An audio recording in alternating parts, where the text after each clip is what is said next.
After watching The Big Short, a lot of people are confused about mortgages, shorting the market, and the main concept of the movie, so here's a small explanation.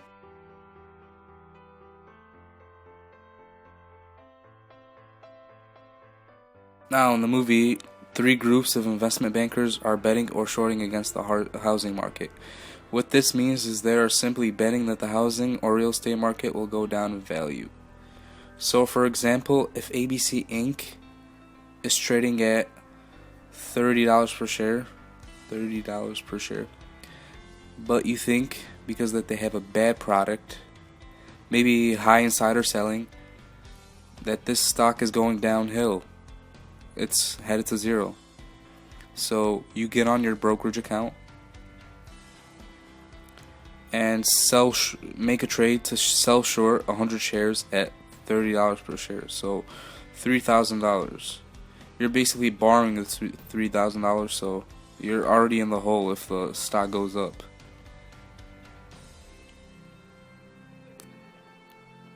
Betting that the stock will go down in value. So the risks are high over here, but the rewards are also higher. So time passes by, a few months pass by, and ABC Inc. is indeed going down and declines to $20 per share. Now, to take your profits off the table, you have to cover your short position. What this means is you simply buy back the shares at the current price, which is $20, and make a profit, $10 profit. So that's good. $10 profit off 100 shares is $1,000, including commissions. And this is what the three investment bankers essentially did: bet against the market. Now, why would they bet against the housing market?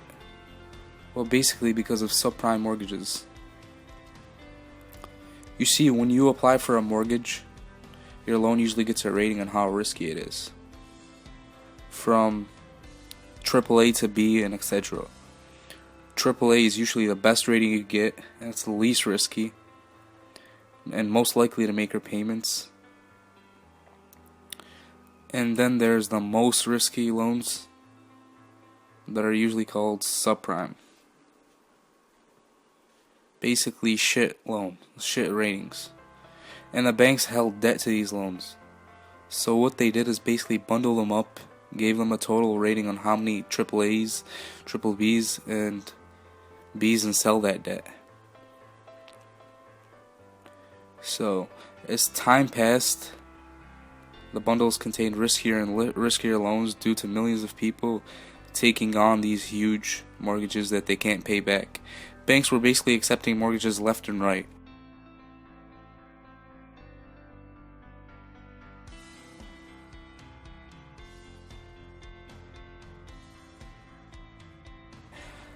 However, these riskier loans meant that they would be worth less.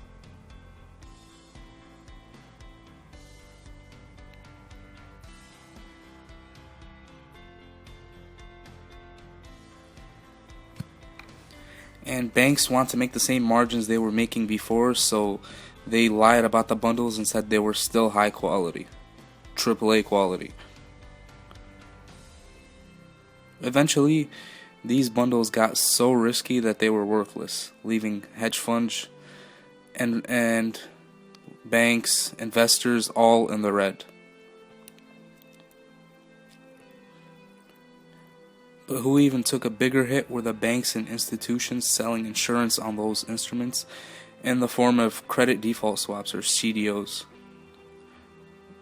They were on the liability end of huge amounts of credit default swaps. So they were deep in the red.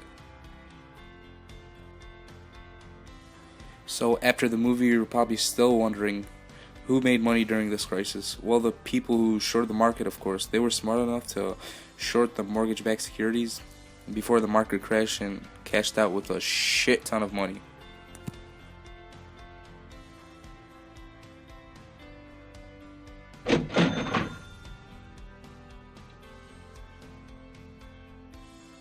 And that's it, guys. Make sure to leave a like and subscribe for more videos.